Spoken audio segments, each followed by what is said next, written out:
Assalamualaikum warahmatullahi wabarakatuh. Selamat pagi, selamat siang, selamat sore, selamat malam, kapanpun teman-teman semua menyaksikan video ini. Kali ini gue akan ngasih tahu lah ke teman-teman semua gimana caranya kita mengolah data, khususnya itu RAK atau rancangan acak kelompok faktor tunggal. Jadi hanya satu faktor saja, menggunakan Microsoft Excel template buatan gua sendiri gitu. Nah, ini yang udah gua susun, yang udah gua olah. Nah, katakanlah nanti kan ada soal, ataupun ini bisa juga dijadikan untuk mengolah data hasil penelitian dari teman-teman semua. Nah, kalau di soal ulangan biasanya ataupun di soal tugas itu kan hanya sampai sini saja. Nah, sampai sini gitu, tidak ada jumlah, rata-rata, total, dan juga kakak. Nah, itu nanti kita nyari sendiri gitu kan. Nah, data ini kita masukkan ke template dari Excel. Nah, yang berwarna seperti rada gelap gini kan, itu yang kita isi gitu. Jadi ini kita isi manual gitu kan, kita masukin data dari sini, kita pindahin ke sini. Lalu untuk R itu kan ulangan. Nah, ini kan ulangannya ada 3, jadi kita tulis 3. Untuk T itu kan perlakuan, ya perlakuannya ada 10 nih. 1 2 3 4 5 6 7 8 9 10. Nah, itu perlakuannya ada 10, kita tulis 10. Nah, untuk alfanya karena biasanya digunakan 5% ataupun 0,05, jadi kita tuliskan 0,05 gitu di sini. Nah, ketika sudah memasukkan semuanya, yang namanya UJF kita sudah melakukan sudah selesai gitu. Kita sudah selesai melakukan UJF. Nah, ini hasilnya nih. Nah, untuk RAK faktor tunggal gitu kan, yang kita lihat adalah perlakuan. Jadi untuk FHIT dan FTEP-nya yang kita lihat adalah FHIT ataupun FTEP perlakuan gitu kan. Yang ulangan, yang galat, yang total nggak usah kita dalam tanda kutip tidak usah diperhatikan gitu. Nah, untuk pembahasannya bagaimana? Nah, untuk pembahasannya ada di Word. Jadi pertama kita mengerjakan DB. Rumusnya seperti ini, bahwa kalau di Excel itu DB, FK, JK, KT, FHIT, dan FTEP itu sudah otomatis terisi semua. Jadi kita untuk menghitung UJF gitu kan, ataupun untuk tabel ANOVA-nya cukup mengisi ini data gitu kan, dan juga ini jumlah ulangan, jumlah perlakuan, dan juga alfanya berapa gitu pun. Nah, lalu di sini ada cara-caranya. Ini ada faktor koreksi, ini ada rumus berdasarkan simbol, dan ini ada rumus menggunakan kata-kata yang gua buat sendiri. Jadi jumlah total data. Nah, jumlah total data itu ini. Oh, ini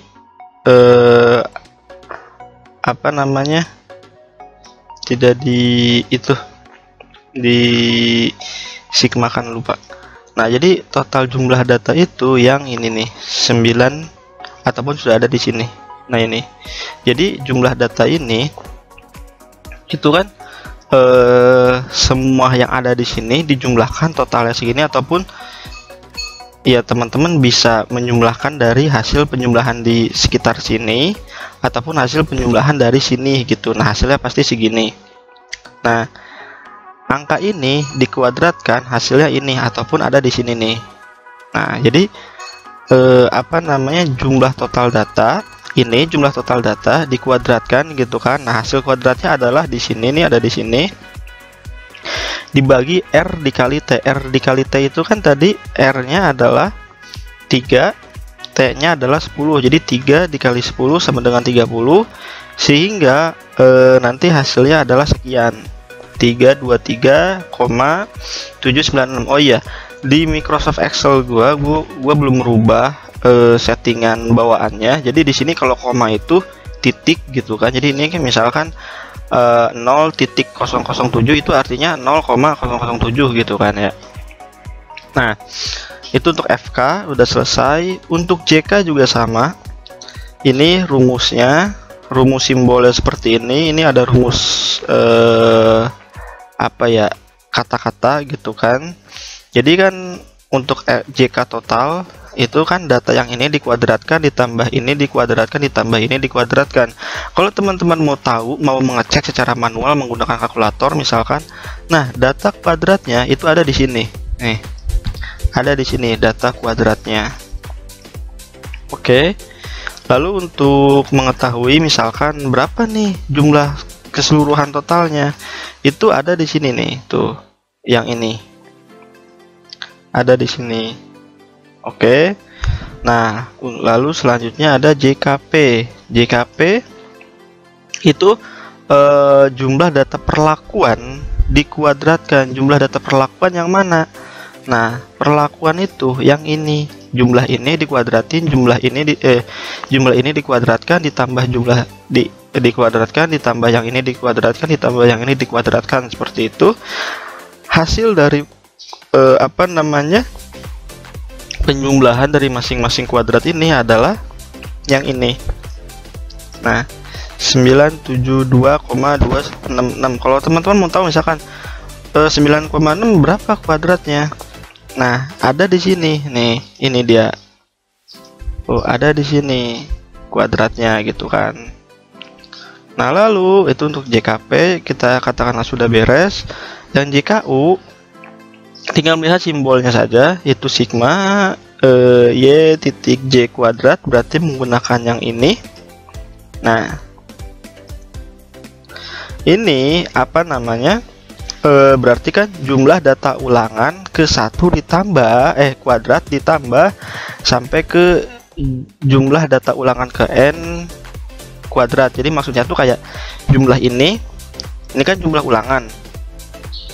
Jadi kan kalau ini diperbesar terlebih dahulu. Nah, ini kan nih, ini berarti jumlah ulangan 1.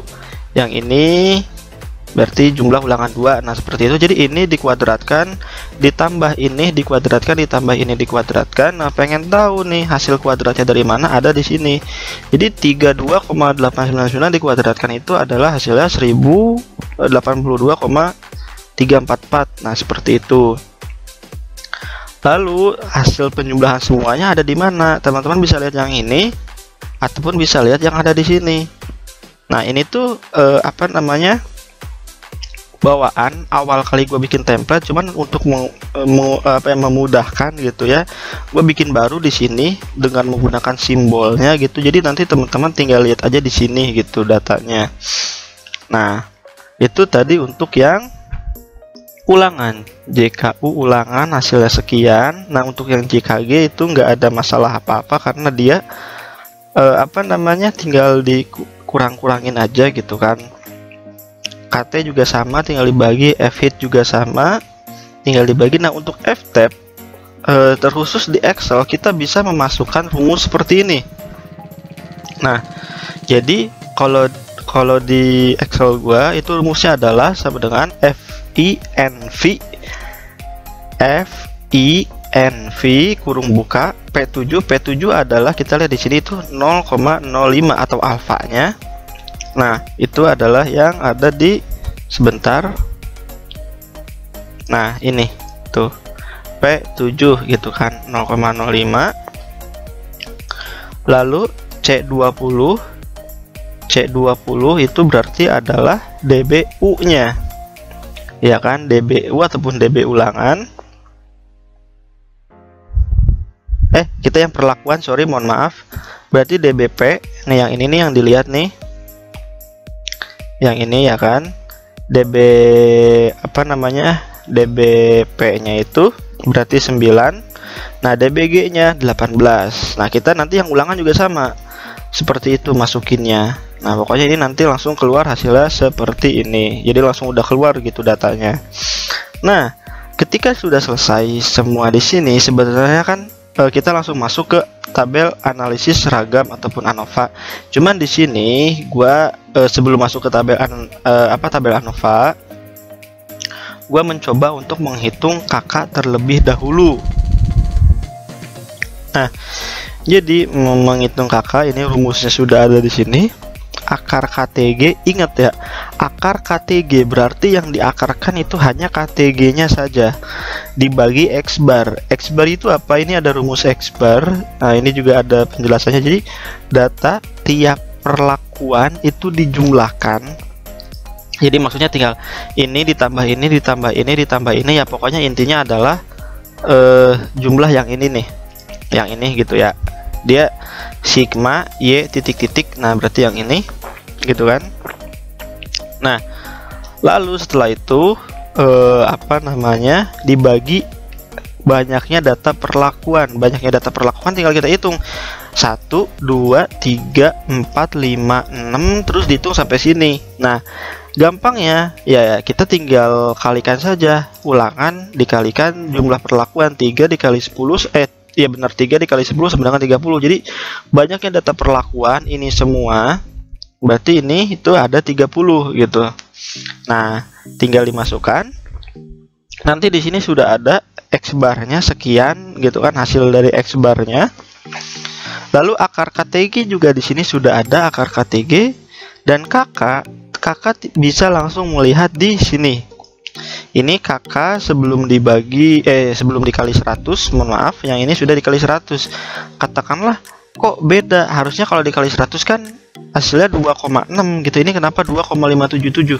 Nah di Excel kita bisa mengatur berapa jumlah desimal ataupun berapa angka di belakang koma yang mau kita urutkan gitu. Karena di sini gua mengaturnya 3 angka di belakang koma, otomatis dia di Excel ini akan membulatkan sendiri angka terakhirnya. Kalau dipanjangin nih jadi 5 ya, dipanjangin jadi 5 tuh kan sama 0,2577 sama tuh kan. Cuman daripada nantinya kepanjangan, nulisnya panjang banget, jadi 3 aja udah. Kenapa enggak 2? Ya bebas itu, terserah teman-teman. Cuman gue untuk semuanya itu di sini menggunakan 3 angka di belakang koma agar nanti ketika uji lanjut itu lebih spesifik, apa ya, angkanya itu lebih benar-benar terlihat berbeda gitu dibandingkan 2 angka di belakang koma. Nah seperti itu. Ya kan ini udah selesai, kita masuk ke tabel analisis sidik ragam. Nah ini gua panjang badan gua grade A gitu kan. Nah ini tinggal dimasukin aja, tinggal dimasukin gitu. Lalu kita lihat di perlakuan ya, kita ingat lihat di perlakuan ataupun lihat di sini nih di perlakuan, dimana F-hit-nya itu dia lebih besar dari F-tab gitu kan, lebih besar dari F-tabel. Kita tuliskan kriterianya adalah jika F-hit atau F-hitung lebih besar dari F-tabel maka H0 ditolak. Jika F-hitung lebih kecil dari F-tabel maka H0 diterima. Nah hipotesisnya H0 adalah ini, H1 adalah ini. Kesimpulannya apa? Nah kesimpulannya karena F-hitnya lebih besar berarti kan kita tolak H0 ya kan, H0 ditolak berarti kita terima H1. Nah ingat kalau faktor tunggal itu kesimpulannya adalah terdapat pengaruh nyata ataupun terdapat pengaruh yang berbeda nyata gitu kan. Ingat di situ. Jadi jangan sampai salah nanti adanya interaksi apa gitu. Kalau interaksi kan itu faktorial, 2 faktor atau lebih gitu. Tapi kalau hanya 1 faktor ataupun faktor kombinasi, dia pokoknya terdapat pengaruh yang berbeda nyata ataupun terdapat pengaruh nyata gitu kan, bukan terdapat interaksi gitu. Nah, kalau terdapat pengaruh yang berbeda nyata berarti kita bisa uji lanjut. Nah, di sini saya menggunakan DMRT ataupun Duncan multiple rank test gitu. Ya lebih singkat bisa dibilang uji lanjut Duncan. Rumusnya seperti ini. Nah, ini rumusnya bisa teman-teman lihat di sini. Nah, ini udah ada kayak menghitung SX. Ini SX-nya udah jadi di sini. Nah, ini rumus rumus mencari SX seperti apa. Nah, kalau di sini baru nih akarnya itu adalah nggak cuman KTG doang, tapi akar KTG dibagi R gitu kan. Jadi kan kalau tadi akar KTG berarti kita KTG doang yang diakarin. Kalau sekarang berarti kan 0,007 dibagi 3 dulu, udah dibagi 3 baru diakarin. Nah hasilnya adalah sekian. Lalu untuk mencari LSR, terutama yang di apa namanya tuh, yang di SSR-nya ini, teman-teman perlu melihat ke tabel Duncan. Bisa lihat di Google, sudah banyak di Google gitu kan. Nah untuk SX ya tinggal yang ini kan, masukin aja 0,049 terus gitu. Nah untuk ini apa namanya tuh LSR itu dari mana? Nah LSR itu adalah dari SX dikalikan dengan, kalau di sini DBG, jadi maksudnya itu kan data tabel ini ya, data tabel apa namanya Duncan. Nanti teman-teman bisa lihat sendiri. Nah itu tinggal dikalikan.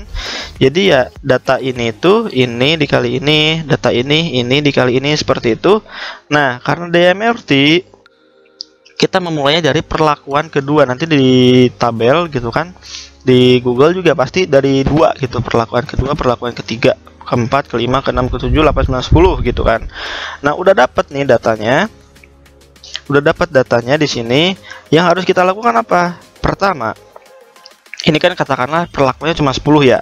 Nah, kita blok yang ini gitu kan.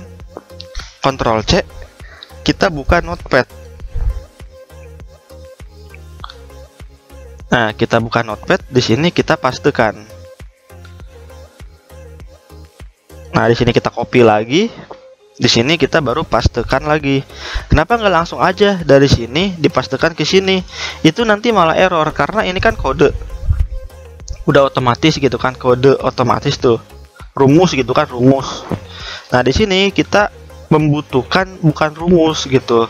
Nah, yang ini baru kita bisa pastekan saja. Nah, langkah keempat kan urutkan data dari No3, data yang ini kan, data yang ini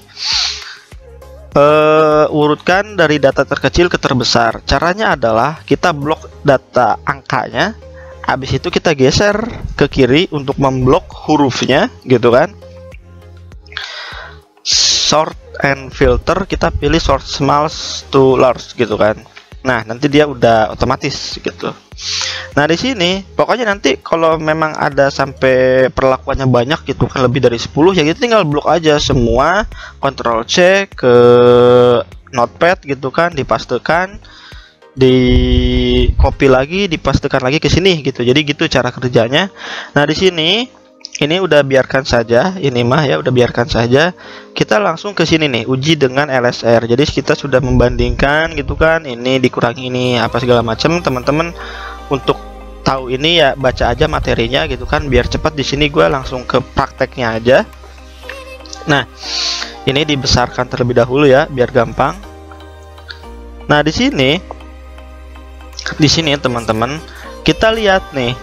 Misalkan yang ini 0,167, yang lebih besar ataupun apa namanya sama dengan 0,167 itu yang mana? Misalkan yang ini, kita beri tanda warna kuning biar mudah terlebih dahulu kan. Lalu ini 0,166, mana nih yang lebih besar? Yang ini kan? Ini enggak, ini lebih kecil malah. Nah, yang ini nih, tandain. Nah, lalu yang ini 0,165 yang mana? Nggak ada kan? Oke. Nah, ini tuh hasil gua sebelumnya, dihapus dulu saja. Nah, setelah sampai di sini, yang harus kita lakukan itu tinggal membuat notasi garis. Bagaimana membuat notasi garis? Nah, simpelnya nih ya, kita mulai dari sini. Gitu kan, kita mulai dari sini, dari I gitu, dari I. Nah, pertama kita lihat I ke I gitu kan, I ini ke I ini. Nah, di sini kan pertemuannya ini berarti ada bintang nggak gitu kan? Nggak ada bintang, ataupun istilahnya di sini kan kita pakai warna gitu kan, ada warna nggak gitu. Kalau nggak ada warna di sini, berarti di sini kita kasih garis. Oke, nah sekarang dari I ke E ada warna gak? Ada nih warna nih, gitu kan? Di sini ada warna nih, berarti udah stop. Kita di sini udah stop, ngasih garisnya udah stop, gitu ya. Nah, kita pindah ke sini sekarang. Nah, dari E, gitu kan, ke E ada warna gak? nggak ada warna nih, bikin garis satu. Dari E ke G ada warna nggak ada nih, nggak ada warna di sini. Berarti di sini sorry, mohon maaf, ini kita pindah ya, kan tadi sudah berbeda nyata, kita bikin garisnya pindah gitu, jangan di yang sama gitu kan. Nah sekarang dari E ke C berarti selanjutnya kan ada warna masih nggak ada warna nih, kita kasih garis lagi. Lanjut lagi dari E ke H berarti ada warna nggak ada, kita bikin garis lagi. Nah dari E ke F ada warna nggak ada, kita bikin garis. Dari E lagi ke B ada warna ke B nggak ada, kita bikin garis. Nah lanjut terus sampai semuanya selesai. Ini ke A nggak ada juga, kita bikin garis. Sekarang ke D nggak ada juga, kita bikin garis.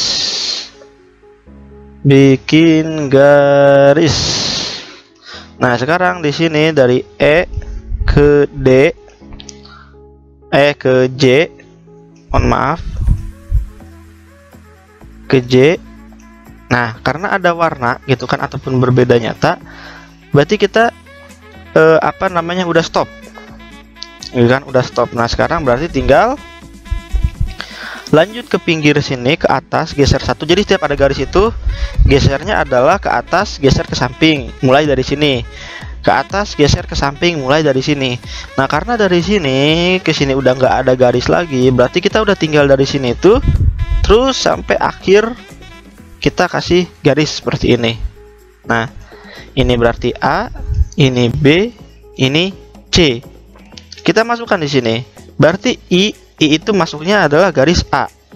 Nah sekarang yang K itu berarti masuknya garis B, yang J itu BC. Nah tinggal lanjutkan sampai semuanya selesai. Setelah itu selesai, di sini kita tinggal masukin A itu apa ya? A itu BC nih. A itu BC gitu kan. Nah kita tinggal tulis BC. B itu BC. Terus semuanya dimasukkan datanya. Sorry, ini harusnya B. Yang F itu BC, yang G BC juga, yang H BC, yang I itu A, yang J itu C. Nah ini kita sudah dapat notasi hurufnya gitu kan, notasi hurufnya sudah dapat. Nah sampai sini tuh udah selesai berarti kan. Kalau gini berarti kesimpulannya apa? Nah kesimpulannya adalah berarti kan perlakuan I memberikan pengaruh terbesar pada panjang badan buah grade A gitu kan, sebesar atau sepanjang 3,532 cm, berbeda nyata dengan seluruh perlakuan lainnya gitu kan. Nah sedangkan perlakuan J itu memberikan panjang badan buah grade A terkecil gitu kan, sebesar sekian gitu. Nah intinya nanti tinggal menuliskan kesimpulannya seperti apa dari data yang sudah ada di sini. Kalau sudah sampai sini itu tandanya sudah selesai, teman-teman sudah mengerjakan RAK faktor tunggal dari awal sampai akhir gitu loh. Ini gua save dulu saja. Nanti template ini,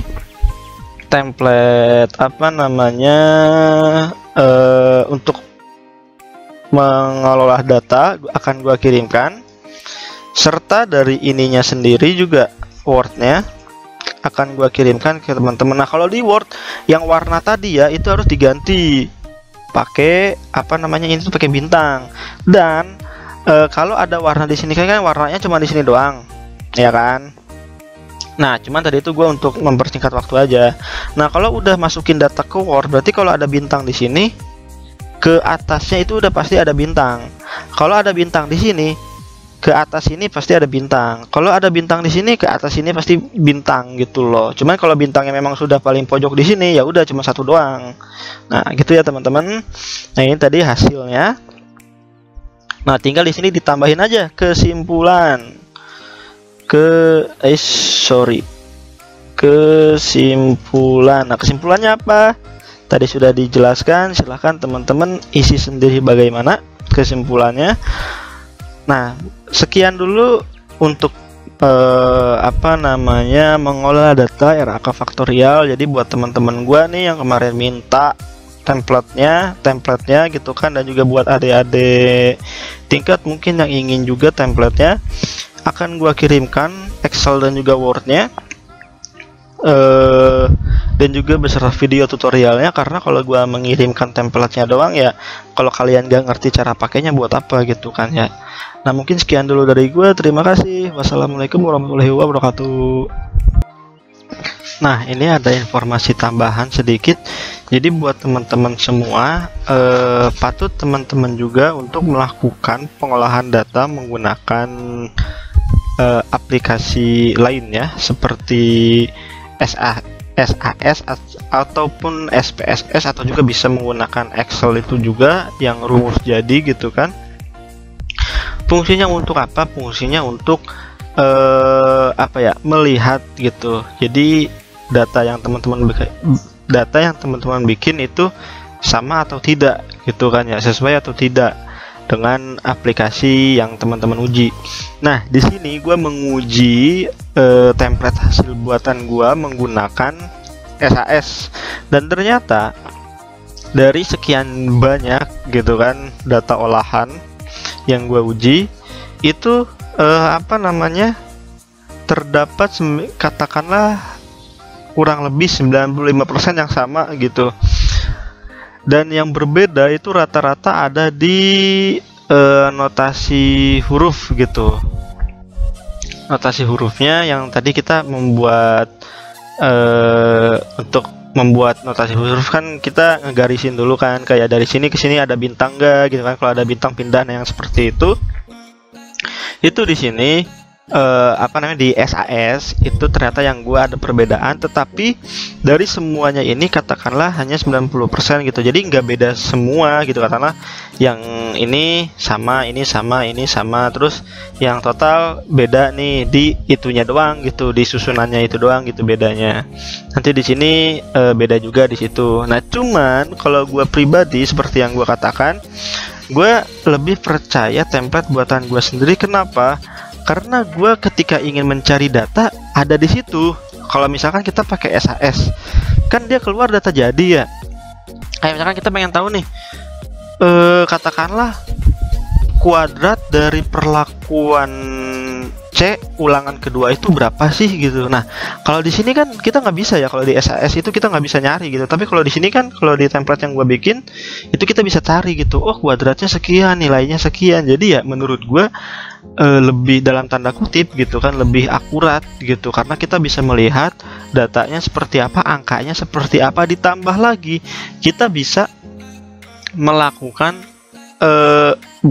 kita bisa mengatur berapa desimal ataupun berapa jumlah angka di belakang komanya gitu, mau 2 angka, 3 angka, 4 angka, 5 angka, bahkan 10 angka pun bisa gitu kan diatur di sini.